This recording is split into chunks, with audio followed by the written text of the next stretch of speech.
Voilà, donc bienvenue à tout le monde, on est en famille, un petit groupe, donc c'est un peu familial, donc on peut être à son aise, on peut poser des questions, aucun problème, donc je vais essayer d'y répondre. Généralement, donc après donc la petite conférence. Donc je suis Dominique, je suis thérapeute, voyant et guérisseur, depuis à peu près 20 ans. Donc c'est mon métier, je ne fais que ça, avec ma femme. Et la voyance, en fait, j'ai commencé donc avec le petit Lenormand, qui est totalement différent de ce qu'on va voir aujourd'hui. Donc le petit Lenormand, c'est si on a une méthode ou des cartes qui vont nous permettre, là vraiment, de voir un petit peu l'avenir, au niveau de l'être humain, de la personne. On va voir donc les déménagements, on va voir le cœur, on va voir le côté financier, on va voir les décès, enfin, ce genre de choses-là. Mais c'est un niveau, je dirais, terre à terre. Et pour répondre aux questions, on a besoin d'autre chose, d'un autre instrument. Et là, pour répondre aux questions, on utilise en fait les tarots. Donc aujourd'hui, ce n'est pas vraiment, je dirais, une conférence sur la voyance. Donc je ne vais pas vous parler d'avenir.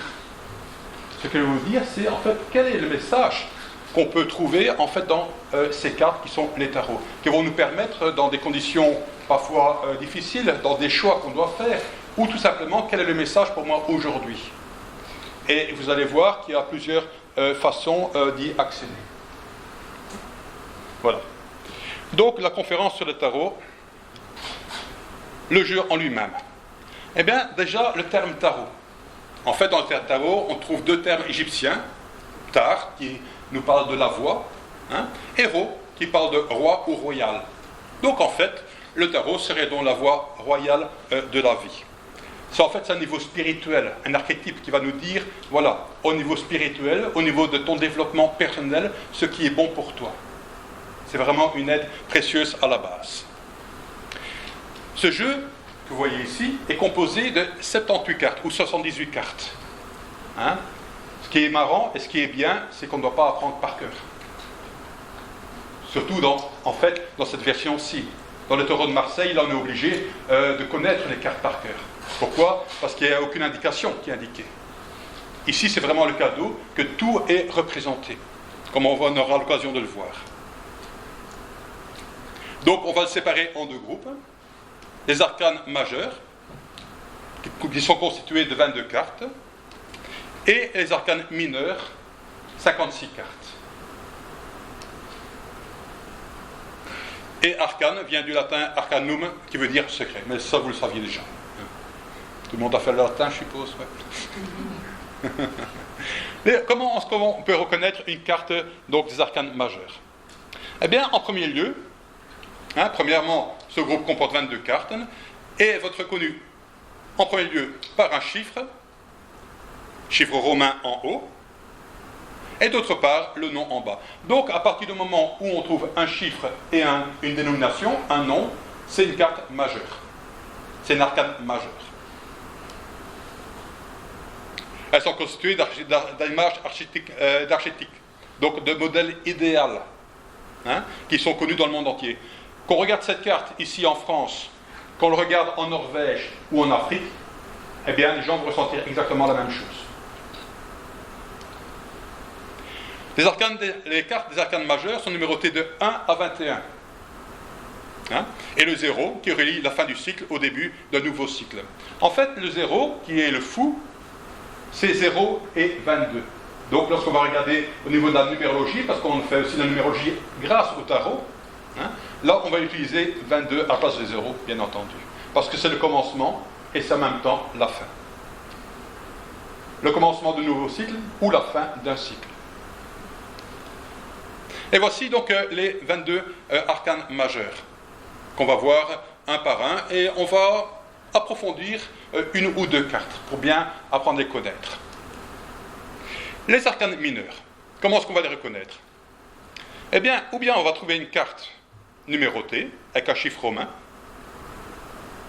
ou bien on va trouver, et pas de nom bien entendu, ou bien on va trouver une carte sans chiffre, mais avec un nom. Donc c'est l'un ou l'autre. Là, c'est une arcane mineure. C'est-à-dire que sa vibration est moins forte. Elle est plus au niveau de notre être à nous. de notre développement journalier, je dirais. Alors que les arcanes majeures, c'est plutôt le côté spirituel qui est présenté. Déjà, avec le terme tarot en lui-même, on va découvrir qu'il y a énormément, je dirais, de choses cachées, occultes. Déjà dans le nom tarot, qu'est-ce qu'on peut trouver dans la terminologie de tarot? Déjà Torah. Torah, c'est l'apprentissage, la désignation en hébreu. On peut lire orat, la langue, l'homo, du latin oratio. Rato, la création du latin ratus. Hathor, la divinité égyptienne de l'initiation. Rota, la roue en latin. Otar, entendre, du grec otarion. Et arot, travailler, du mot grec arotos. Déjà, dans le nom tarot, on trouve énormément de possibilités et énormément de niveaux d'interprétation. Son histoire. Généralement, d'où viennent les tarots? On ne le sait pas. La personne qui le sait. On dit que c'est via transmission, par voie orale, via les chansons, les mythes ou les sagas. Ils sont introduits en Europe par les psisanes, provenant de l'Inde, l'Égypte, l'Espagne, l'Europe de l'Est. En fait, les symboles sur les cartes correspondent à la Kabbale, au symbolisme hermétique, aux influences égyptiennes, à la numérologie, à l'astrologie. Donc tous ceux qui sont occupés un petit peu par ces différentes facettes occultes, donc inconnues, cachées, eh bien on va retrouver toujours des éléments dans le tarot. Et c'est ça qui est magnifique. Est-ce qu'ils ont été amenés ou inventés par les Templiers? Grande question. Est-ce un instrument de confrérie secrète? Oui. Là, on peut déjà dire oui. Déjà, cette version-là a été faite par donc une école ou une confrérie secrète, qu'on verra directement. Parce que généralement, quand on parle de tarot, on pense à Madame Irma. La femme ptisane avec sa boule de cristal et les petites cartes de tarot dans un endroit un peu sombre, comme ça, avec un peu d'encens, une petite bougie, et qui va vous raconter votre avenir. À partir de ce moment-là, on peut se poser la question, pourquoi des personnes qui font des études tout le long de leur vie au niveau occulte, des études telles que la Kabbale, telles que l'alchimie, ce genre de choses-là, de transformation personnelle, s'occupent des tarots? Pourquoi? Ça n'a plus rien à voir avec parler de l'avenir, ça n'a plus rien à voir avec dire qu'est-ce qui se passe chez le voisin ou quoi que ce soit. Non. Parce que c'est tout simplement un instrument de développement personnel qui va vous permettre de grandir, qui va vous permettre de faire les choix adéquats et justes pour vous. Et une de ces personnes est Arthur Edward White. Il est né en 1857 et nous a quittés en 1942. En fait, c'était un occultiste, donc qui se rapporte à la connaissance de ce qui est caché, occulte, ce qui est caché. Ou du moins n'est pas à la portée de tout le monde, ou qu'on ne le voit pas en premier lieu, directement. C'est le co-créateur des tarots Rider-Waite, sur quoi on va parler aujourd'hui. Il est né en Amérique et élevé en Angleterre. Il était membre de l'ordre de Golden Dawn en 1891, qui était en fait donc l'ordre hermétique de l'Aube dorée.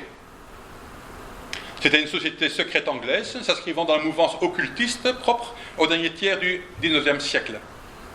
Elle se présentait comme une école consacrée à l'étude des sciences occultes, à leur systématisation, leur organisation et à leur enseignement. Et grâce à Edward White, il a mis toutes ses connaissances occultes dans les tarots. Et c'est ça qui fait la différence entre les tarots de Marseille, qui sont les premiers tarots, et le Rider-Waite. C'est aussi un auteur de documents secrets sur des sujets de franc-maçonnerie, la magie blanche, la Kabbale et la chimie et d'autres sujets et d'autres niveaux. Ces cartes ont été dessinées par l'artiste Pamela Colman Smith, qui faisait aussi partie de ce groupement secret. Et le tarot Rider-Waite, Reader, c'est tout simplement le nom de l'éditeur. La grande différence de ce tarot par rapport au tarot de Marseille, les arcanes mineurs sont illustrés par des scènes qui donnent un sens général à l'interprétation, donc c'est-à-dire que ces tarots sont à la portée de tout le monde.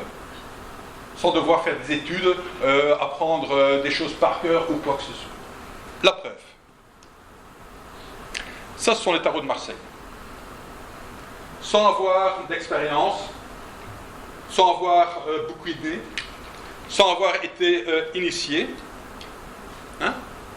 Mais lorsqu'on voit les cartes de bâton, lorsqu'on voit donc les épées, les coupes ou les deniers, qu'est-ce que ça nous parle? Qu'est-ce que ça nous dit? Qu'est-ce que vous ressentez? Qu'est-ce qui fait vibrer en vous? Ben rien. Rien. Je suis désolé. Pas grand-chose. À moins d'avoir été initié, en fait, dans ce message dit secret, dit occulte.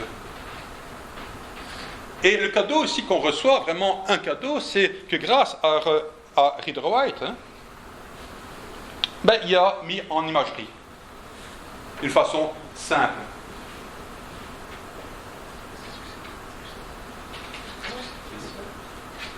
Prenez place. Prenons le 4 donc, de bâtons. Ici en haut, bon, c'est un petit peu, bon, c'est des bâtons qui se croisent. Qu'est-ce qu'on voit en bas? Eh bien, tout simplement, on voit déjà une stabilité. On voit qu'il y a donc la joie, qu'il y a la fête. On voit que les gens, en fait, sont en sécurité. Pourquoi? Parce qu'ils sont en dehors du château, en dehors du fort. Donc, c'est dans une période de paix, où les gens, en fait, peuvent profiter et se réjouir. Déjà, on voit une stabilité, on voit la joie, on voit le fait de fêter qui est présent. Dans les deux de deniers, c'est assez intéressant. On voit une personne, en fait, qui est en train de jouer avec le denier. Ici, en fait, les bâtons, j'avais oublié de dire, c'est l'élément feu. Donc, c'est-à-dire, c'est l'enthousiasme, c'est l'énergie qu'on a besoin. Les deniers, c'est l'élément terre. C'est le côté matériel, le côté financier. Et là, ça devient intéressant. Donc, on voit ici une personne qui est en train de jongler sur un pied, d'un pied à l'autre, et il fait passer, en fait, donc, un denier vers l'autre, constamment, sans arrêt, avec la néniscade que l'on voit. On voit aussi avec son petit chapeau rouge, qui est en train de penser, de se concentrer très fort. On voit derrière lui que l'eau est houleuse. L'eau est toujours dans les tarots, dans les cartes, en relation avec les émotions. Donc là, on voit que les émotions sont assez hautes. On voit qu'il y a deux bateaux. Chaque bateau est en relation avec un denier. Les bateaux, c'est le capital, c'est ce qu'on a investi. Et qu'on espère qu'ils vont revenir, en fait, chargés, et pas qu'ils vont pas couler. Donc, s'il y a une personne qui vous dit, tiens, j'ai une bonne affaire pour vous. Si tu as 10 000 euros pour investir, ça va te rapporter 10% dans 5 ans. Mais tu dois répondre maintenant. Demain sera trop tard. Qu'est-ce que tu fais? Je dis, oh. Je prends une carte. Et je tombe sur cette carte-là. Quel est le message? Le message est clair. J'ai 50% de chance de tout perdre. Parce que si à un certain moment, un seul instant, il arrête de se concentrer, il se casse la figure, et un denier qui tombe, c'est un bateau qui coule. C'est aussi simple que ça. Les tarots, c'est très simple. Une certaine logique, tout simplement. En fait, l'interprétation des tarots est basée sur 3 piliers. Le premier pilier, c'est la connaissance, de base. Savoir qu'est-ce que la carte représente. Qu'est-ce qu'on trouve dessus? Mais quel élément on est occupé? Est-ce que c'est au côté émotionnel? Est-ce que c'est au côté financier et matériel? Est-ce que c'est au côté intellectuel? Ou est-ce que c'est un côté émotionnel? Suivant, en fait, les éléments qu'on va retrouver ici. Deuxièmement, c'est s'ouvrir, le ressenti, l'intuition, l'ouverture. Qu'est-ce que la carte éveille en moi lorsque je la regarde? En sachant que chaque fois qu'on va choisir une carte, cette carte est chargée. Et le troisième niveau, c'est le côté, simplement le troisième pilier, c'est le côté logique. Restons avec nos 2 pieds sur terre. Restons logiques dans ce qu'on raconte. Et lorsqu'on utilise en fait ces 3 piliers, l'un par rapport à l'autre, on va donner un message qui est juste. En sachant que les tarots, en fait, ne sont que la représentation de ce qu'on est en train de construire actuellement au niveau astral. Donc grâce au tarot, on n'a pas besoin d'être médium. Ça n'a rien à voir avec la médiumnité, ce que je raconte aujourd'hui. C'est à la portée de tout le monde. De tout le monde. Il ne faut pas être médium. Il ne faut pas avoir des visions, il ne faut pas entendre des sons ou des mots ou quoi que ce soit. Au contraire. C'est simplement, en fait, une représentation de ce qu'on est en train de créer au niveau astral qui ne s'est pas encore manifesté dans la matière. Donc on pose une question par rapport à une situation qu'on a besoin de savoir, et en fait la représentation se fait grâce au tarot. Et il suffit simplement de regarder et d'écouter son message. Et ça, c'est la portée, je dirais, de tout le monde. Bien sûr, avec un peu de bouteille. Mais déjà, à la base, c'est accessible. Puis nous voyons ici les épées. Qu'est-ce qu'on voit ici? En haut, 4 épées qui se croisent avec une rose rouge. Bon, d'accord, c'est beau. Mais pour le reste. Mais maintenant, qu'est-ce qu'on voit ici? Déjà, on voit un personnage. Vous avez compris, le personnage, c'est vous. Qui est dans une crypte. Dans l'église, dans la crypte. Qui est en train, en fait, de réfléchir. Les épées, c'est le côté intellectuel. Donc c'est la pensée, c'est les décisions, c'est la communication. Lorsque les épées sont vers le haut, je vais vers l'extérieur, donc je parle. Lorsque les épées sont vers le bas, c'est l'information que je reçois, ce sont les pensées. Et lorsque les épées sont horizontales, c'est avec quoi je suis occupé mentalement. Et si l'épée est en biais, c'est décidé. Donc ici on voit que vous êtes occupé, en fait, à réfléchir, à méditer, à dormir sur une idée.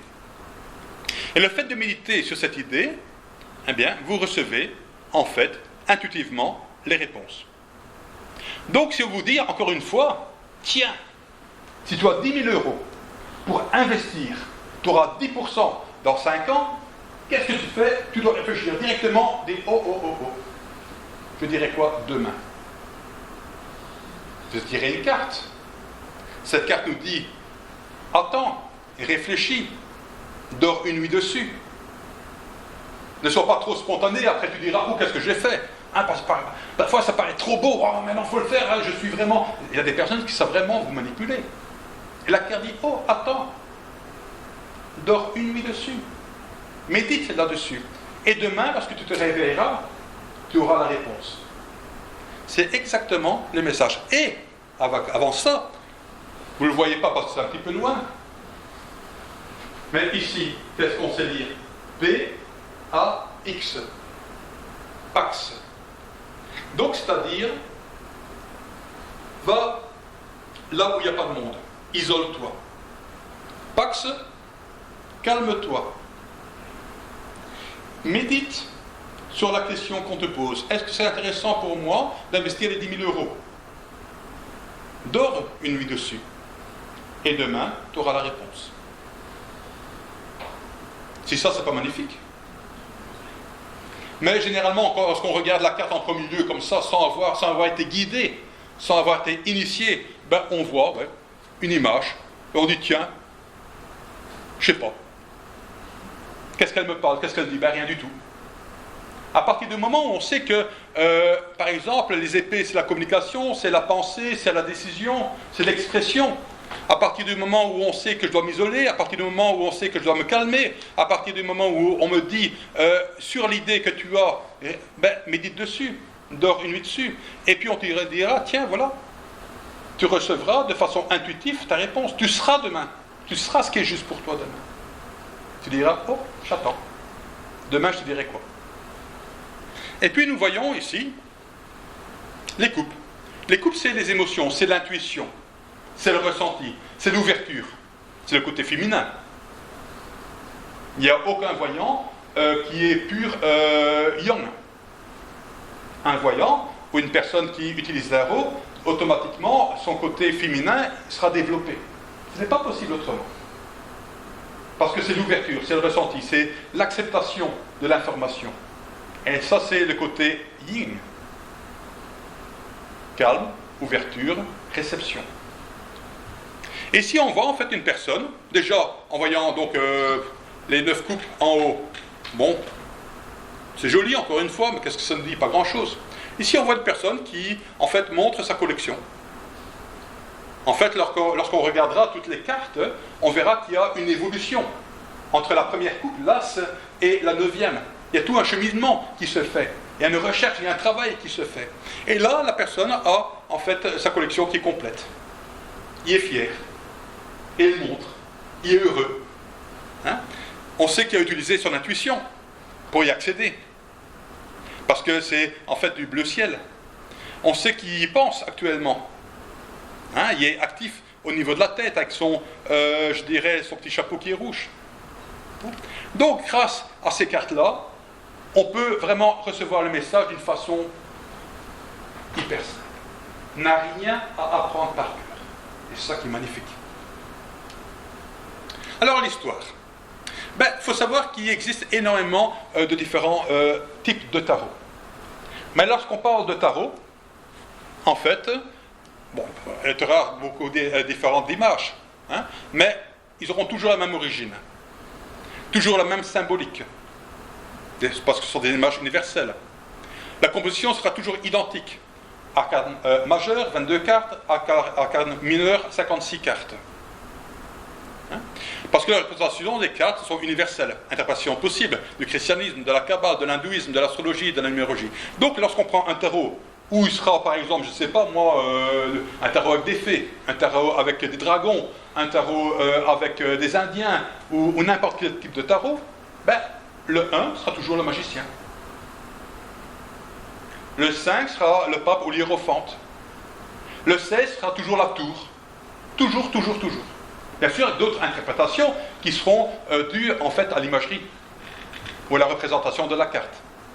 Mais la base elle-même reste. Sinon, ce n'est pas un tarot. Ça peut être un oracle. Ça peut être autre chose. Mais on n'utilisera pas le terme tarot à partir de ce moment-là. Alors, il faut savoir que notre âme pense en images. Donc, vous allez vivre ces archétypes qui sont en fait ces cartes. Et quand on regarde ces cartes, enfin, ils vont nous pénétrer dans la profondeur de notre être. Donc, en fait, ils vont réveiller quelque chose en nous. Ils sont construits de manière à permettre à chacun une compréhension directe, intuitive. Le tarot ne contient que des images. Images, symboles contiennent toujours une approche personnelle et une composante liée à la situation. C'est-à-dire que cette carte, par rapport à la question que j'ai posée, donnera une réponse. Et cette réponse sera différente par rapport à la question que je pose, suivant ce qui est représenté sur la carte. Aucune description ne peut saisir la signification d'une carte. Il est préférable que vous regardiez les cartes attentivement, que vous sentiez ce qui vient à l'esprit, en premier lieu. En fait, généralement, je vais chercher 2 ou 3 mots-clés par carte. Et lorsque je regarde la situation, il y a un des mots-clés qui va remonter à la surface. Et c'est à partir de ce mot-clé-là que je vais recevoir la réponse à la question. En fait, regardez la carte ou la lame comme le ferait un enfant et considérez qu'elle raconte la situation. La logique représente toutefois une aide importante pour se trouver dans ce voyage. Alors ces cartes, qu'est-ce qu'on voit? On a déjà le fou ou le mat. En fait, c'est très simple, c'est le côté naïf de la personne, hein, qui ne fait pas attention. Hein. Ici, si je vais tirer cette carte, ça peut dire ou bien profite de la journée, ou bien si tu dois aller par exemple, je ne sais pas, si tu dois rouler 200 km, fais attention parce que tu pourrais être distrait. Hein, parce que s'il continue à marcher, s'il n'écoute pas son intuition, qui est le chien ici, il va se casser la figure. C'est simple que ça. Shatter, le battleur ou le magicien. C'est une carte qui est vraiment très bien. C'est la carte en fait qui représente la capacité, le succès, je dirais. Qu'est-ce qu'on voit? On voit au-dessus de cette carte, généralement dans le cours, les gens essayent de découvrir par eux-mêmes, et je les guide. Hein, ici, c'est une conférence, donc je vais aller au-delà, hein, parce qu'il y a encore certaines choses à raconter. Voilà. Qu'est-ce qu'on voit? On voit en fait en haut des roses rouges.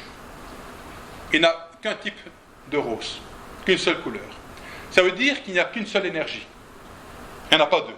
Sauf ici à Commune, la nouvelle énergie. Vous avez été mis au courant.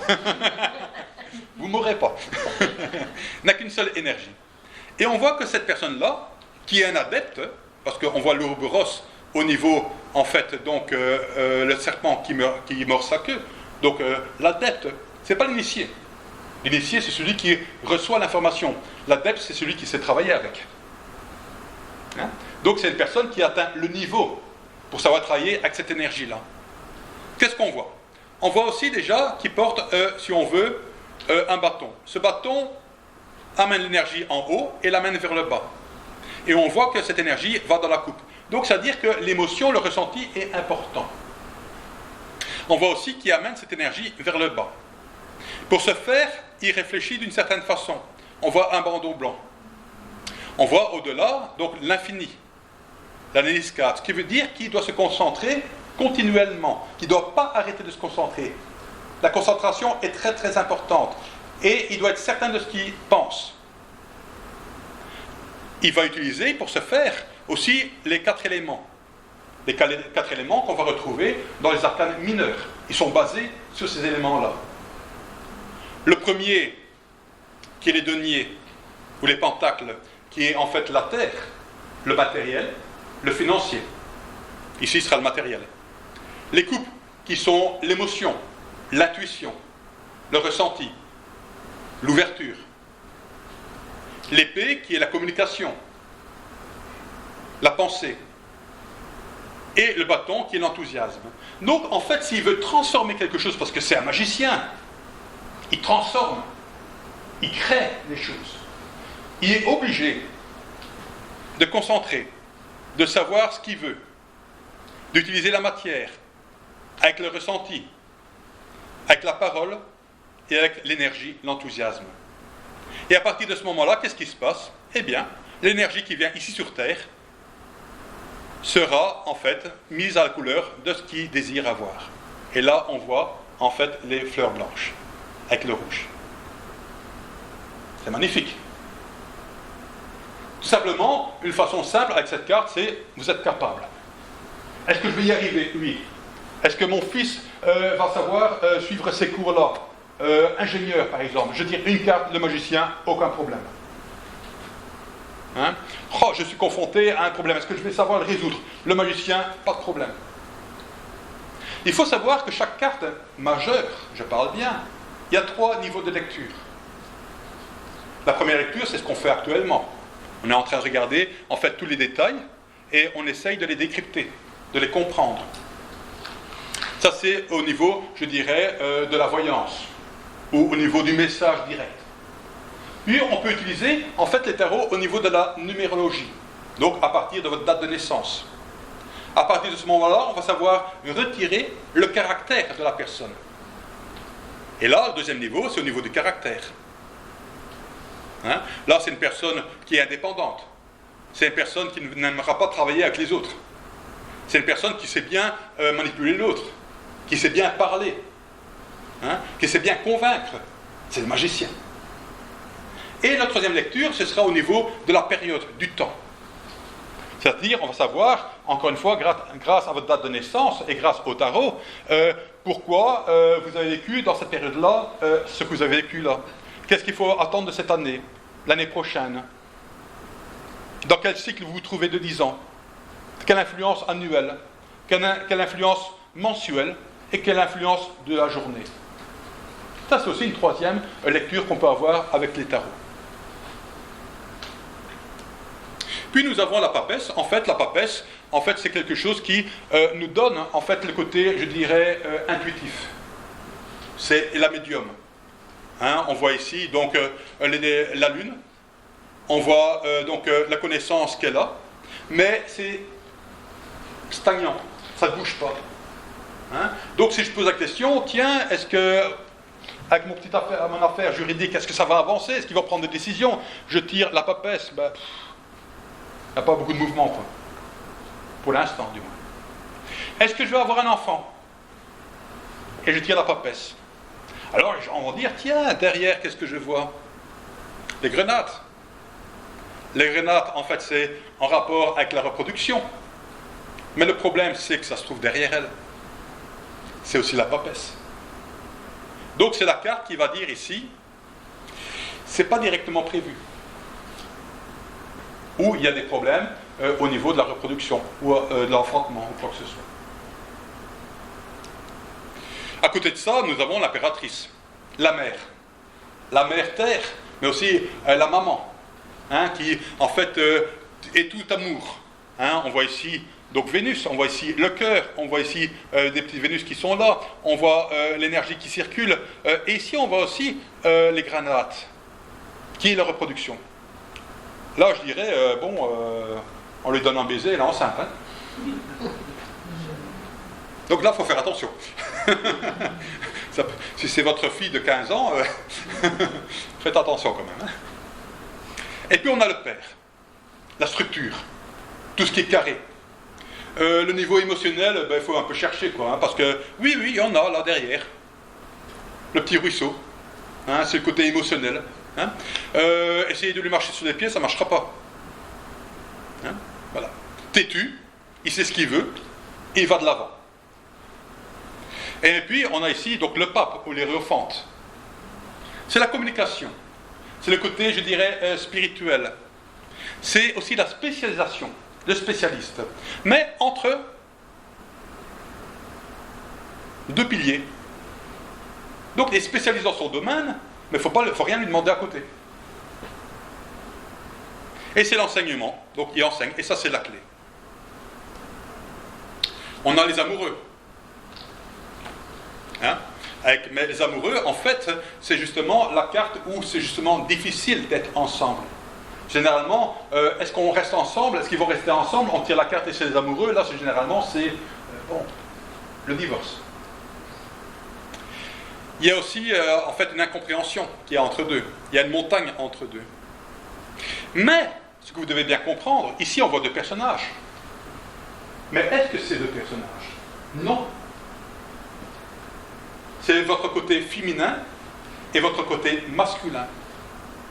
C'est exactement une seule personne. Ici, on voit, donc, sur l'arbre du savoir, avec la pomme, alors qu'à la base, dans les premiers écrits, c'est pas une pomme, c'est la grenade. Hein, pour l'occidental, la pomme, c'est mieux, quoi. Hein, voilà. On a le serpent, qui susurre à l'oreille du côté féminin. On a déjà dit que le côté yin, hein, féminin, c'est celui qui reçoit l'information. Donc c'est le côté féminin qui va recevoir l'information. L'information est ici que le serpent dit « mange de cette pomme et tu auras toute la connaissance ». En sachant que, désolé, hein, mais Dieu, c'était quand même... quand on réfléchit bien, hein, c'est comme si on dirait dans un magasin de bonbons, hein, tu fais rentrer un petit enfant de 5 ou 6 ans et tu diras « tous les bonbons qui sont ici, c'est pour toi ». Mais, le bonbon que je mets ici à ta portée devant ton nez, tu ne peux pas y toucher. Je sais pas, mais Dieu, me pose des questions, hein. Bien sûr que le gosse, il va le prendre. C'est logique. C'est normal. Et c'était le but. Donc, ici, on voit que, à partir du moment où Eva a reçu l'information, prends la pomme, et elle a pris la pomme. Qu'est-ce qu'elle a fait avec cette pomme? Regardez si vous connaissez vos classiques. Pardon? Elle l'a donnée à Adam. C'est pas elle qui l'a mangé. C'est Adam qui l'a mangé. Le côté yang, le côté masculin, vers l'extérieur, vers l'action. Féminin, masculin, c'est en nous. Je reçois l'information, c'est mon côté féminin qui le reçoit. Je fais l'action, c'est mon côté masculin qui le fait. Et ici, c'est Adam, en fait, qui a mangé la pomme. Hein? Et on voit aussi qu'il y a, donc, en fait, ici, les buissons ardents. En sachant et regardez comme Dieu le savait, qu'est-ce qu'on voit avec l'ange? On voit aussi au niveau de la tête, les flammes, et le côté de verdure. Il le savait. C'était le but. Le but de permettre, en fait, à l'enfant innocent de prendre conscience de qui il est, pour savoir grandir. C'est comme dans les arts martiaux. On commence avec la ceinture blanche et on finit avec la ceinture blanche. Au plus haut niveau, bien entendu. On a le chariot, ça c'est une avancée positive. C'est-à-dire qu'avec le chariot, en fait, qu'est-ce que fait en fait cette personne-là? Eh bien, elle quitte en fait sa ville et elle laisse ses émotions derrière elle. Comme un enfant quitte ses parents pour vivre sa vie et il s'en fout complètement de ce que pensent ses parents. C'est simple que ça. Hein? Très physique, très dans la matière, très dans le corps, très dans la sexualité, hein, qu'on va retrouver ici. Et puis, on a ici la justice. Le numéro ici a été changé. Donc, je l'ai changé. Normalement, sur les cartes que vous voyez ici, c'est le numéro 11. En fait, Rider-Waite a inversé donc la justice et la force. Pourquoi est-ce qu'il a fait?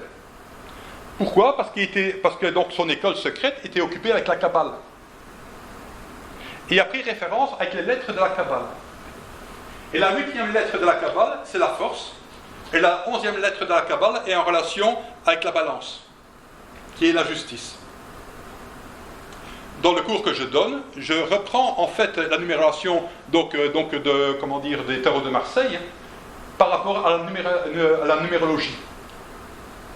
Parce que sachez que lorsque vous êtes dans la période de la justice, vous avez 10 fois plus de chances d'avoir un procès, d'être flashé,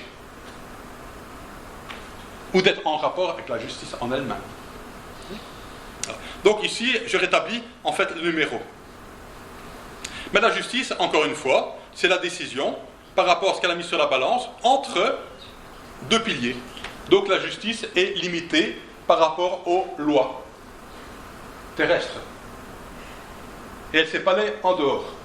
Et lorsqu'elle prend des décisions, on ne sait pas pourquoi, sur quoi elle s'est basée, parce qu'elle prend sa décision derrière. Puis on a l'Érémite. L'Érémite, en fait, il se trouve seul, là, en haut de sa montagne. Hein? Si les gens veulent le voir, parce que, en fait, c'est un guide, l'Érémite. Il montre la lumière, mais il ne veut pas être dérangé. Qu'on me foute la paix, qu'il dit. Mais on ne lui fout pas la paix. C'est ça le problème. Donc les gens sont obligés de monter. Ô toi grand sage, est-ce que tu veux me dire ce que je dois faire? Il montre sa sagesse. Il montre le chemin, et puis les gens peuvent redescendre. Ils ne savent pas rester. Il n'y a de la place que pour un. C'est aussi le guide vers l'extérieur et l'introspection vers l'intérieur. Donc la réflexion. Et puis on a la roue de la fortune. La roue de la fortune, c'est le mouvement. Hein? Là où en fait l'Érémite c'était stagnation, ça ne bouge pas. Je rentre en moi-même, qu'on me foute la paix. La roue de la fortune, c'est aller vers l'avant, bouger, hein, apprendre, lire. Hein.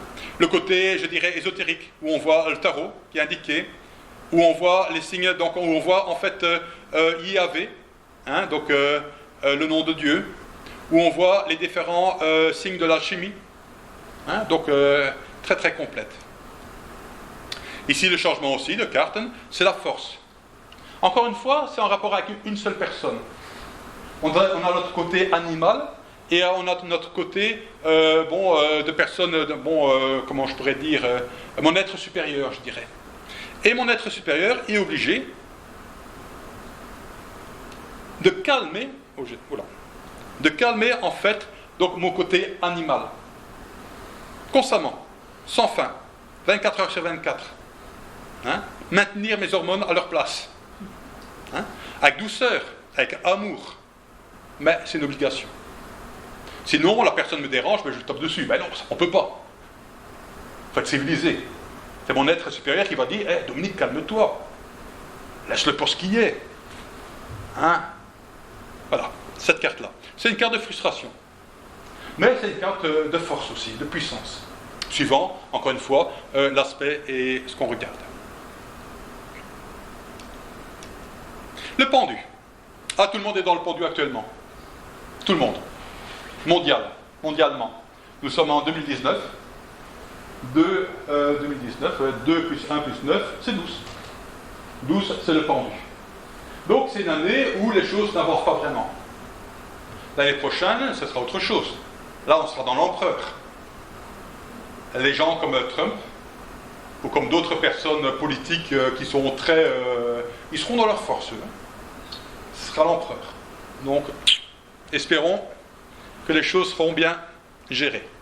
Ici, en fait, on voit un 4 inversé. Le 4, c'est la matière. Donc, c'est regarder la matière d'une autre façon. Hein? On voit qu'il ne souffre pas. En fait, il réfléchit. On voit qu'il a mis ses mains dans le dos. Et on voit qu'en fait, que son pied n'est pas dans un nœud, mais il est dans le collet. Donc, il sait se libérer quand il veut. Tout simplement. Ça apprend à voir les choses d'une autre façon, à partir du moment où il a eu son initiation, parce que c'est une carte d'initiation. Il peut se redresser et il peut se libérer. Encore une fois, si on regarde bien, il est serein, il ne souffre pas. Ah, très belle carte que celle-là. La mort. La mort, c'est la transformation. Ce qui est intéressant, c'est que on voit ici, dans cette carte-là, la mort noire, le cheval blanc, avec une rose blanche, hein, qui est en fait la semence d'une nouvelle vie, hein, parce qu'en fait, la mort n'est qu'une transformation, n'est qu'un changement d'état. Qu'est-ce qu'on voit? On voit plusieurs personnages à même le sol. On voit le premier personnage qui représente en fait tout ce qui est politique, tout ce qui est force. Hein, c'est le roi, c'est l'empereur qui est là, avec son manteau d'hermine. Donc, quoi que soit ton pouvoir ici sur Terre, à partir du moment où la mort est là, elle passe. Que tu sois pauvre, que tu sois riche, que tu sois politicien, ou que tu sois une personne qui vit simplement au travail de la chaîne, eh bien, la mort est là, elle passe, elle te prend avec. On voit le pape, il a perdu son pouvoir, il y a même le sol. Quelle que soit ta croyance, ta foi, ce que tu crois, quand la mort est là, elle te prend. Elle ne fait pas de différence, elle.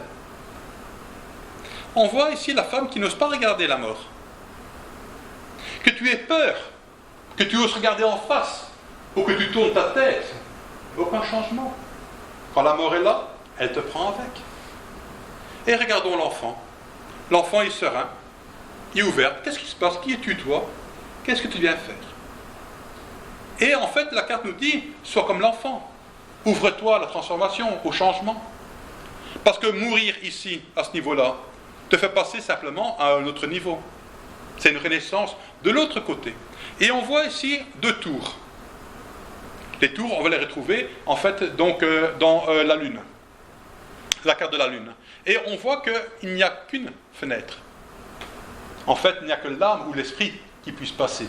Le corps physique, lui, ne passe pas. C'est une frontière vers l'autre côté. Donc, la mort ici, c'est la renaissance de l'autre côté. Tout simplement. Très, très, très belle carte que celle-là. On a la tempérance. La tempérance, c'est en relation avec le côté donc, émotionnel et le côté physique, rationnel. Trouver son juste équilibre, qui est le chemin vers l'illumination. C'est la voie du milieu, ici. On voit aussi que son 3e œil est actif. On voit ici le nom de Dieu, Jéhovah, qui est indiqué ici. On voit aussi la matière, le carré, et en fait, donc, là, donc, les 3 niveaux, le côté donc, spirituel, qui est dans la matière aussi. Encore la différence entre ce que mon corps est et qui je suis. Parce que je ne suis pas ce corps. J'habite mon corps. Je le conduis. J'essaye de l'entretenir de la meilleure façon que je peux. Mais je ne suis pas ce corps. Mourir, c'est impossible. Le corps physique, la matière, oui. Mais l'esprit, non. Ah, le diable. Le diable est en nous. Le diable, en fait, c'est la matière. Donc, vous vous rappelez, ici, hein, lorsqu'ils ont mangé la petite pomme, eh bien, ils se sont réveillés, c'est clair. Ils ont eu la connaissance. Ah, je suis nu. Hein? Ben, de façon intuitive, ils savaient. Hein? Hein? Bon, quand on regarde Adam, qu'est-ce qu'il fait? Ben, il regarde en fait la poitrine de Ève. Hein? Et Ève dit, c'est pas vrai, encore une fois, arrête une fois. La même chose ici, il regarde toujours sa poitrine. Enfin, la jolie aussi, il faut dire. Hein? Voilà. Donc ici, ils sont dans le noir. Le noir, c'est la matière. En fait, le diable éclaire la matière. Et éclaire, en fait, notre buisson brûlant. Hein? Ça sont les hormones. La femme, le côté reproductrice. Et en fait, ils sont enchaînés. Mais est-ce qu'ils sont vraiment enchaînés? Ben non. Ils pensent qu'ils sont enchaînés. Vous connaissez l'histoire des éléphants.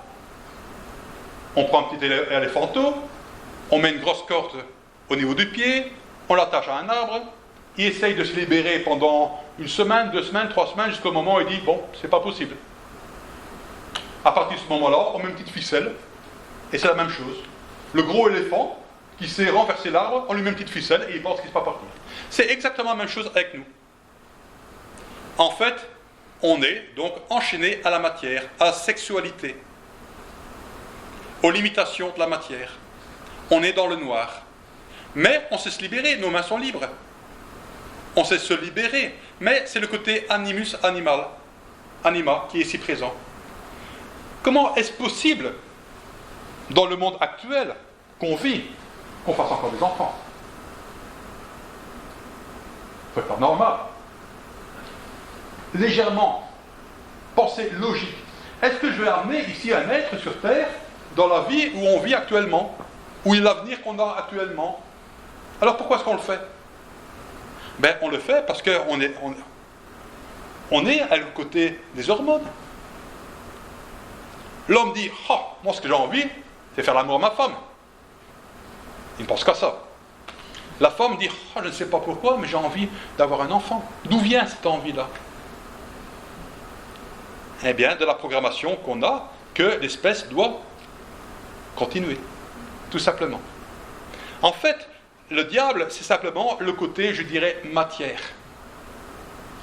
Matière, c'est, j'aime bien manger, j'aime bien boire, fumer, le sexe, la drogue, l'alcool, etc., etc., etc. Et d'une certaine façon, il y a l'addiction qui est ici à la matière. C'est uniquement par la compréhension, par le développement, le développement personnel qu'on va savoir si on veut s'en libérer. Puis on a la tour. La tour ici, c'est les 3 niveaux. L'âme, l'esprit, le corps. Et c'est la purification, le nettoyage. C'est aussi, recevoir les informations, mais comme un éclair. On voit que ça travaille au niveau mental et pas physique. Ici, il n'y a aucune faille, aucune fissure dans le bâtiment. Mais c'est au niveau mental que ça se fait. Donc généralement, c'est une carte qui bouscule. Ici, l'étoile, elle nous parle en fait de se mettre au-dessus des émotions. Lorsqu'on dit que Jésus marchait sur l'eau, les témoins de Jéhovah qui prennent les écrits au premier niveau voient Jésus marcher sur l'eau. C'est pratique, j'en conviens. De toute façon, si on sait que l'eau, ce sont les émotions, et que marcher sur l'eau, ça veut dire qu'il marche au-dessus des émotions, qu'il n'est plus en fait dans la balle des émotions, qui a surmonté ce niveau-là. Alors là, il marche sur l'eau, il marche au-dessus des émotions. Ici, donc, c'est l'étoile et les différentes étapes pour atteindre son but. Il est guidé pour ce faire. Et l'énergie tombe partout, sur Terre comme dans les émotions. Puis on a la Lune. Et on retrouve ici la frontière. La Lune, c'est en fait le côté du rêve, de l'intuition, de l'imagination. C'est le côté astral, où le corps, lui, ne sait pas aller. Mais l'esprit, pendant le sommeil, ou pendant, comment se dit ça, une sortie hors du corps, lui, elle peut passer de l'autre côté. D'ailleurs, on voit le passage par les émotions vers le côté astral. Il nous amène aussi toutes les idées, les petites flammes. Mais aussi le côté de tension, de peur, d'incompréhension. Lorsqu'on se promène avec la pleine lune le soir dans les bois, je sais pas. On ne se sent pas vraiment bien, quoi. C'est aussi beaucoup d'émotions. À côté de ça, on a en fait le soleil, la collaboration, le passé qu'on laisse derrière soi et on va vers l'avenir. Puis on a le jugement. Le jugement, c'est une deuxième chance.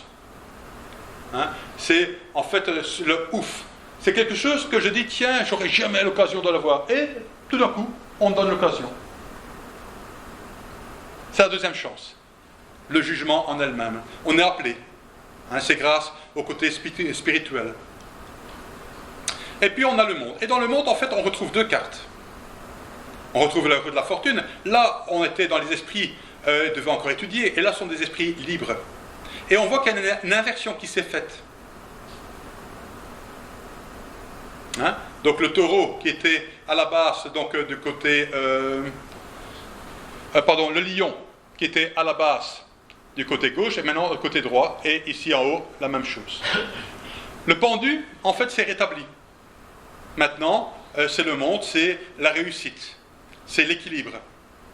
L'équilibre du côté féminin et masculin qui est représenté. Ça sont en fait un peu les arcanes majeurs. Les arcanes majeurs vont nous aider à prendre des décisions qui sont importantes dans la vie.